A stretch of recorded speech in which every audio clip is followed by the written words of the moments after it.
नमस्कार दोस्तों, बहुत स्वागत है आपका हमारे चैनल क्रिक फैंटेसी पोस्टमार्टम में, जहां हम चुनते हैं वो 11 खिलाड़ी जो आपकी किस्मत को बदल सकते हैं।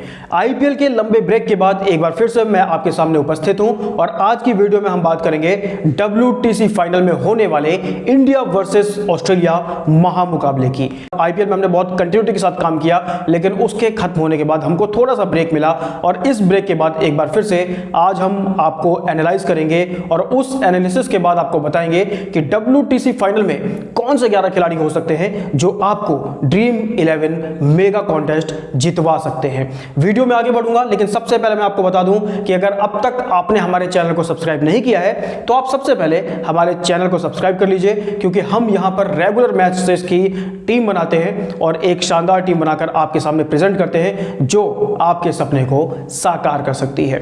तो मैच की शुरुआत करते हैं और आज मैं बात करूंगा WTC फाइनल यानी कि वर्ल्ड टेस्ट चैंपियनशिप फाइनल मुकाबले में इंडिया वर्सेस ऑस्ट्रेलिया मुकाबले की और 360 डिग्री एनालाइज की मैं शुरुआत करूंगा और सबसे पहले बात करूंगा मैच प्रीव्यू की। मैं आपको बता दूं, इंडिया वर्सेस ऑस्ट्रेलिया का यह मुकाबला इंग्लैंड के कैनिंगटन ओवल मैदान पर खेला जाएगा और यह दूसरी मर्तबा है जब भारतीय टीम इस जो कॉन्टेस्ट है उसके फाइनल में पहुंची है। इससे पहले जो साल 2021 में इंडिया का सामना न्यूजीलैंड की टीम से हुआ था, लेकिन उस मर्तबा न्यूजीलैंड की टीम ने भारत को हराकर पहले संस्करण का खिताब अपने नाम कर लिया था। इस बार फाइनल में भारत के सामने ऑस्ट्रेलिया की टीम है और हर किसी को उम्मीद है कि ये मुकाबला जो है वो भारत जीतेगा और वर्ल्ड टेस्ट चैंपियनशिप को पहली बार जीतने में कामयाबी हासिल करेगा। मैं आपको बता दूं कि ये जो मुकाबला है दोनों के लिए न्यूट्रल वेन्यू पे खेला जा रहा है। न्यूट्रल वेन्यू क्या होता है मैं सबसे पहले आपको बता देता हूं। न्यूट्रल वेन्यू का मतलब होता है कि किसी भी टीम को वहां पर होस्ट का फायदा नहीं मिलता, यानी इंडिया और ऑस्ट्रेलिया किसी तीसरी जगह पर मैच खेलेंगी और उसी को न्यूट्रल वेन्यू कहा जाता है। यह मुकाबला कैनिंगटन ओवल जो कि इंग्लैंड में है वहां पर खेला जाएगा और हर किसी को उम्मीद होगी कि उन फैंस को एक जबरदस्त क्रिकेट 5 दिनों तक देखने को मिलेगी और यह मुकाबला 7 जून से शुरू होगा। मैच प्रीव्यू के बाद आगे बढ़ूंगा और अब मैं आपको बताऊंगा कि कैनिंगटन ओवल मैदान की पिच रिपोर्ट क्या कहती है। यहां की जो पिच है वो बल्लेबाजों को ज्यादा मदद देती है एज कंपेयर टू बॉलर्स, लेकिन काफी बैलेंस पिच भी कही जाती है, लेकिन हमको यहां पर हाई स्कोरिंग मुकाबले देखने को ज्यादा मिले हैं। और अगर मैं बात करूं गेंदबाजों की, तो अगर तेज गेंदबाजों को यहां पे विकेट लेना है तो उनको टेस्ट मैच लाइन लेंथ यानी कि सटीक लाइन सटीक लेंथ पकड़ कर रखनी होगी और बल्लेबाजों को ऑफ स्टंप जो कहते हैं कॉरिडोर ऑफ अनसर्टेनिटी वहां पर लगातार गेंद फेंकनी होगी और ये उम्मीद करनी होगी कि बल्लेबाज गेंद खेले और वहां पर थोड़ी गलती करे जिससे उनके बल्ले का एज लगकर विकेट कीपर फर्स्ट स्लिप या फिर सेकंड स्लिप में जाए और उनको विकेट मिल सके। हालांकि मैच के जैसे जैसे प्रोग्रेस करेगा और खेल आगे बढ़ेगा वैसे वैसे तीसरे चौथे और पांचवें दिन यहाँ पे स्पिनर्स को मदद देखने को मिल सकती है, क्योंकि गेंद यहाँ पे टर्न होता है। जब खेल एक ही पिच पर लगातार चलता जाता है तो उसके बाद स्पिनर्स यहाँ पर अपना प्रभाव छोड़ने में कामयाब रहते हैं। मैं आपको बता दूं कि इस मैदान पर हमको अब तक हाई स्कोरिंग मुकाबले देखने को मिले हैं। शुरुआत में टॉस बहुत इंपॉर्टेंट होगा, क्योंकि टॉस जीतने वाली टीम एक फ्रेश स्टार्ट करती है और उनके बल्लेबाजों को ज्यादा मदद पिच से मिलती है, तो जो भी टीम टॉस जीतेगी वो यहाँ पर पहले बल्लेबाजी कर सकती है। आगे बढ़ूंगा और बात करूंगा हेड टू हेड मुकाबलों की। तो इंडिया और ऑस्ट्रेलिया के बीच अब तक कुल 106 टेस्ट मैच खेले गए हैं, जिसमें ऑस्ट्रेलिया की टीम ने 44 और टीम इंडिया ने 32 मुकाबले जीते हैं। 29 मैच ड्रॉ रहे हैं और एक मैच टाई रहा है। साफ है आंकड़ों से तो कहा जा सकता है कि ऑस्ट्रेलिया की टीम इंडिया पर भारी रही है, लेकिन आखिरी 5 सीरीज की मैं बात करूं तो यहां पर कुछ अलग ही देखने को मिला है और भारतीय टीम ने आखिरी 5 में से 4 सीरीज अपने नाम करी हैं। आंकड़े भले ही ऑस्ट्रेलिया के पक्ष में हो, लेकिन रीसेंट फॉर्म और आखिरी 5 सीरीज के नतीजे इंडिया के पक्ष में हैं। ऐसे में इतना साफ है कि ये जब दोनों टीमें मैदान पर उतरेंगी तो एक फैंस को बहुत जबरदस्त और रोमांचक मुकाबला देखने को मिलेगा। हेड टू हेड आंकड़ों के बाद अब मैं आपको बताऊंगा कि कैनिंगटन ओवल में ये मैच खेला जाना है और कैनिंगटन ओवल के आंकड़े क्या कहते हैं। तो सबसे पहले मैं आपको बता दूं कि यहां पर अब तक कल 104 मैच खेले गए हैं और यह मैदान अब तक सबसे ज्यादा टेस्ट मैच होस्ट करने वाला मैदान भी है। 104 मैच यहां पे खेले गए हैं। जो इस टीम ने पहले यहां पर बैटिंग करी है उन्होंने 37 मर्तबा मैच जीते हैं। जिस टीम ने यहां पर बाद में बैटिंग करी है उन्होंने 29 बार मैच जीता है। हाईएस्ट टोटल इस मैदान पर 903 रन रहा है, सबसे कम टोटल 44 रन रहा है और जो एवरेज फर्स्ट इनिंग का स्कोर है वो 343 रहा है और जो एवरेज सेकंड इनिंग स्कोर है वो 304 रहा है। इन स्टैट्स से साफ है कि टॉस जीतने वाली टीम पहले बल्लेबाजी करेगी, क्योंकि पहले बैटिंग करने के बाद वो एक तो मैच जीते ज़्यादा हैं, क्योंकि ये हमको स्टैट्स बता रहे हैं, और इसके अलावा जो फर्स्ट इनिंग का जो एवरेज स्कोर है वो सेकंड इनिंग के एवरेज स्कोर से भी ज़्यादा है। तो जो भी टीम टॉस जीतेगी वो ज़्यादातर चांसेस बैटिंग करने के ही नजर आते हैं। वीडियो में आगे बढ़ते हैं और अब मैं आपको बताता हूं कि केनिंगटन ओवल में इंडिया और ऑस्ट्रेलिया के आंकड़े क्या कहते हैं। तो मैं आपको बता दूं कि टीम इंडिया ने अब तक इस मैदान पर कुल 14 मैच खेले हैं और सिर्फ 2 में उनको जीत मिली है, 5 मुकाबले उन्होंने हारे हैं और 7 मैच ड्रॉ रहे हैं। ऑस्ट्रेलिया की मैं बात करूं तो 28 मुकाबले उन्होंने इस मैदान पर खेले हैं, 7 में उनको जीत मिली है, 17 मैच उन्होंने हारे हैं और 14 मैच ड्रॉ रहे हैं। यानी कि दोनों टीमें लगभग एक जैसी हैं, विनिंग परसेंटेज लगभग एक जैसा है, लेकिन ऑस्ट्रेलिया की टीम को इस मैदान पर एज कंपेयर टू इंडिया ज्यादा खेलने का अनुभव है और उन्होंने यहां पर जीत भी ज्यादा दर्ज की है। इसी मैदान पर आखिरी 5 मैचों के नतीजे की बात करूं तो इंडिया ने इस मैदान पर अपने आखिरी 5 में से सिर्फ 1 मुकाबला जीता है, 3 में उनको हार मिली है और 1 मुकाबला उनका ड्रॉ रहा था। ऑस्ट्रेलिया की बताता हूं मैं आखिरी 5 मैच इसी मैदान पर, तो उसमें उनको 2 में हार मिली है, 1 में जीत मिली है और 2 मुकाबले उनके ड्रॉ रहे हैं। यानी आखिरी 5 मैचों की मैं बात करूं इस मैदान पर तो वहां पे भी टीम इंडिया का जो रिजल्ट है वो ऑस्ट्रेलिया के कंपैरिजन में थोड़ा सा कम है, क्योंकि उनको यहां पे हार ज्यादा मिली है और ऑस्ट्रेलिया की टीम यहां पे हारी कम है। लेकिन मेरा मानना है कि जो भी टीम उस दिन यहां पर बेटर परफॉर्म करेगी जीत उसी को मिलेगी और वही वर्ल्ड टेस्ट चैंपियनशिप अब जीतने में कामयाबी हासिल करेगा। तो 360 डिग्री एनालिसिस कंप्लीट करने के बाद मैं आपको बताऊंगा कि WTC फाइनल के लिए हमने किन 11 खिलाड़ियों पर दाव लगाया है। साथ ही मैं आपको यह भी बताऊंगा कि जिन खिलाड़ियों को हमने चुना है उनको चुनने के पीछे की वजह क्या है। तो सबसे पहले मैं आपको बता दूं कि हमने अपनी टीम में 1 विकेट कीपर, 5 बल्लेबाज, 2 ऑलराउंडर और 3 गेंदबाजों को मौका दिया है। और चलिए अब मैं आपको बताता हूं एक एक करके कि किन किन खिलाड़ियों को हमने अपनी टीम में शामिल किया है। सबसे पहले बात करूंगा एलेक्स कैरी की। इनको हमने एज अ विकेट कीपर अपनी टीम में शामिल किया है। मैं आप सबसे कहना चाहता हूं कि इस बल्लेबाज को और इस विकेट कीपर को आप अपने रिस्क पर टीम में शामिल करिए, क्योंकि इनको जब मैं टीम में शामिल करने की सोच रहा था तो इनका जो कंपटीशन था वो केएस भरत से हो रहा था। केएस भरत को थोड़ा सा कम एक्सपीरियंस है as compare to Alex Carey विदेशी धरती पर खेलने का और मैचों का भी। तो एलेक्स कैरी का जो अनुभव है वो वहां पर केएस भरत से थोड़ा सा ज्यादा अच्छा रहा और उस अनुभव के दम पर मैंने इनको टीम में शामिल किया है। हालांकि इनके स्टैट्स अच्छे नहीं हैं, लेकिन मैं इनको एज एन एक्सपीरियंस प्लेयर के तौर पर टीम में शामिल कर रहा हूं और मेरा मानना है कि भारत के खिलाफ इनके आंकड़े जो अच्छे नहीं है अभी तक वो इस मैच में सुधर सकते हैं। आंकड़े मैं आपको बताता हूं, टीम इंडिया के खिलाफ इन्होंने अब तक कुल 4 मैच खेले हैं, जिसमें 9 इनिंग में इन्होंने 9 के एवरेज से 56 रन बनाए हैं। इनका हाईएस्ट स्कोर 36 रन रहा है। इनके बल्ले से ना कोई अर्धशतक निकला है और ना कोई शतक निकला है।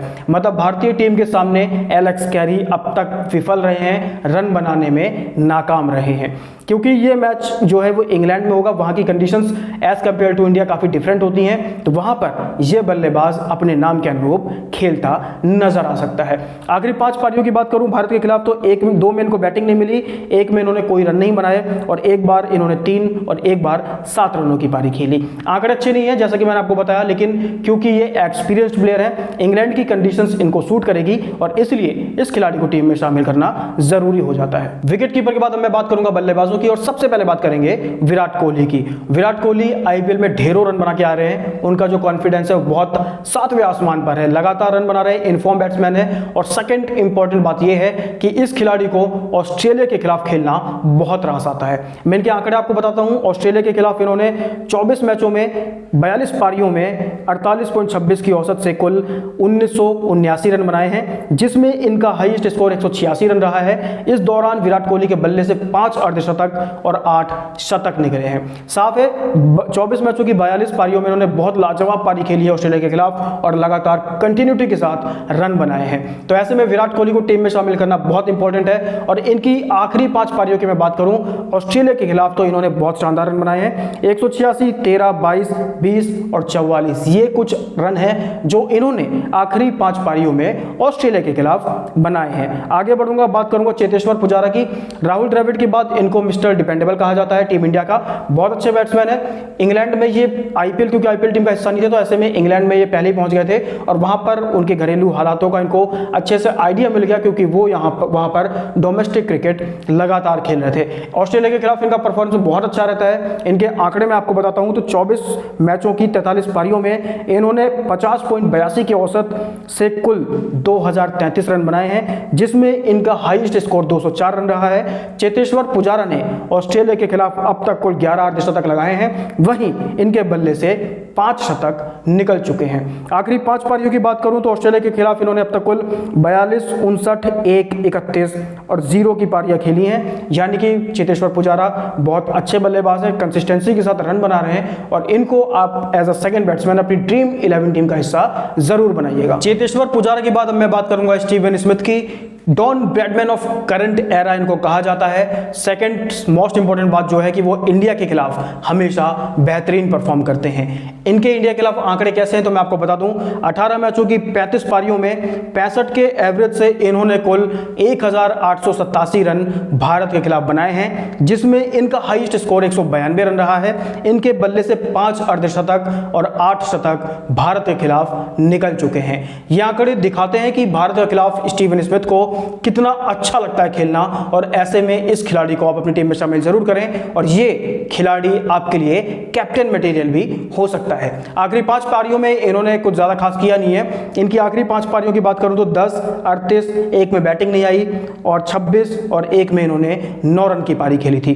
कह सकते हैं कि आखिरी 5 मैचों में इनका बल्ला उस तरह नहीं बोला जो जिस तरह से इनका नाम है, लेकिन स्टीवन स्मिथ बहुत ही शानदार खिलाड़ी हैं। इनको आप अपनी टीम में शामिल जरूर करें। स्टीवन स्मिथ के बाद अब मैं बात करूंगा मार्नस लबुशेन की। बहुत ही अच्छे खिलाड़ी हैं। स्टीवन स्मिथ की तरह ये मिडिल ऑर्डर में ऑस्ट्रेलिया को एक मजबूती देते हैं और टीम इंडिया के खिलाफ भी इनका बल्ला जमकर बोलता है। इनके आंकड़ों की बात करूं तो 9 मैचों की 17 पारियों में इन्होंने 47 के एवरेज से कुल 708 रन भारत के खिलाफ बनाए हैं, जिसमें इनका हाईएस्ट स्कोर 108 रन रहा है। इस दौरान इनके बल्ले से 3 अर्धशतक और 1 शतक निकल चुका है। आखिरी 5 पारियों की बात करूं तो इन्होंने भारत के खिलाफ 63, 3, 28, 31 और 35 का स्कोर किया है, जो दिखाता है कि ये करंट फॉर्म में भी हैं और टीम इंडिया के खिलाफ इनको रन बनाना बहुत अच्छे से आता है। शुभमन गिल की बात कर लेते हैं। बहुत अच्छे खिलाड़ी हैं। आईपीएल में इन्होंने सबसे ज्यादा रन बनाए हैं। इनकी फॉर्म लाजवाब है और ऑस्ट्रेलिया के खिलाफ इन्होंने अब तक शानदार प्रदर्शन भी किया है।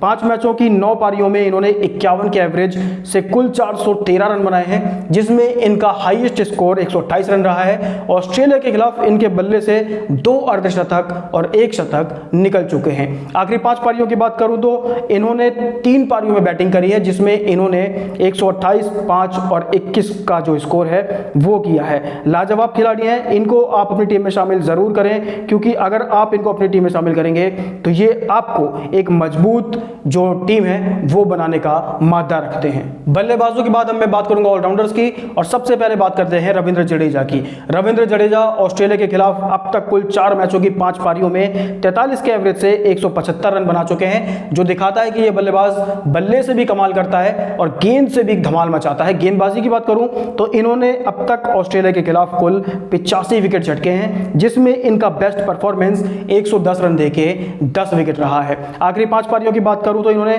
0, 4, 2, 2 और 3 यानी कि कुल 11 विकेट झटके हैं, जो दिखाता है कि ऑस्ट्रेलिया के खिलाफ रविंद्र जडेजा को गेंदबाजी करना और बल्लेबाजी करना दोनों राज आता है। बात करते हैं दूसरे ऑलराउंडर की, तो हमने कैमरन ग्रीन को अपनी टीम में शामिल किया है। बहुत ही लाजवाब खिलाड़ी हैं। आईपीएल में मुंबई के लिए बहुत ही ढेरों रन बनाए और जरूरत पड़ने पर विकेट भी लेते नजर आए थे। इनकी बल्लेबाजी की बात करूं तो 6 मैचों की 9 पारियों में 41 के एवरेज से इन्होंने भारत के खिलाफ 371 रन बनाए हैं, जिसमें 1 शतक और 1 अर्धशतक शामिल है। इनका हाईएस्ट स्कोर 114 रन रहा है। आखिरी 5 पारियों की बात करूं तो 2 में इनको बैटिंग नहीं मिली और एक में इन्होंने 114 और एक में 21 रनों की पारी खेली थी। कैमरन ग्रीन को टीम में शामिल जरूर करें, बहुत ही लाजवाब खिलाड़ी हैं और इंग्लैंड की कंडीशंस इनके मुताबिक होती हैं, तो वहां पर ये अच्छा खासा प्रदर्शन कर सकते हैं। ऑलराउंडर्स के बाद मैं बात करूंगा गेंदबाजों की, तो सबसे पहले बात करते हैं मिचेल स्टार्क की। मिचेल स्टार्क ऑस्ट्रेलिया के लिए एक तुरुप का इक्का साबित हो सकते हैं। इनके आंकड़ों की मैं बात करूं तो 17 मैचों की 31 पारियों में 38 के एवरेज से इन्होंने भारत के खिलाफ कुल 44 विकेट झटके हैं, जिसमें इनका बेस्ट परफॉर्मेंस 103 रन देके 5 विकेट रहा है। आखिरी 5 मैचों की बात करूं तो इन्होंने सिर्फ 1 और 0 विकेट लिए हैं, यानी कि आखिरी 5 में से 3 पारियों में इनका प्रदर्शन उतना अच्छा नहीं रहा, लेकिन इनके आंकड़े अच्छे हैं और इंग्लैंड की कंडीशंस स्टार्क को फायदा दे सकती हैं। वहां पे बॉल स्विंग कर सकती है और अगर बॉल स्विंग होगी तो स्टार्क से खतरनाक गेंदबाज शायद ही कोई होगा। मोहम्मद शमी की मैं बात करूं तो ये बहुत ही शानदार गेंदबाज है, आईपीएल में सबसे ज्यादा विकेट लेने वाले गेंदबाज थे। इनके आंकड़े ऑस्ट्रेलिया के खिलाफ 11 मैचों की 21 पारियों में 31 के एवरेज से इन्होंने कुल 40 विकेट झटके हैं, जिसमें इनका बेस्ट 136 रन देके 6 विकेट रहा है। आखिरी 5 मैचों की बात करूं तो इन्होंने 0, 2, 4 और 2 यानी कि 8 विकेट झटके हैं, जो दिखाता है कि शमी ऑस्ट्रेलिया के बल्लेबाजों को पूरी तरीके से बैकफुट पे धकेल सकते हैं। आगे बढ़ूंगा, बात करूंगा पैट कमिंस की, तीसरे गेंदबाज और आखिरी गेंदबाज जो हमारी टीम का हिस्सा है। इन्होंने 12 मैचों की 20 पारियों में 20 के एवरेज से कुल 46 विकेट झटके हैं। इनका बेस्ट परफॉर्मेंस 99 रन देके 9 विकेट रहा है और इन्होंने पारी में 5 विकेट एक बार लिए हैं।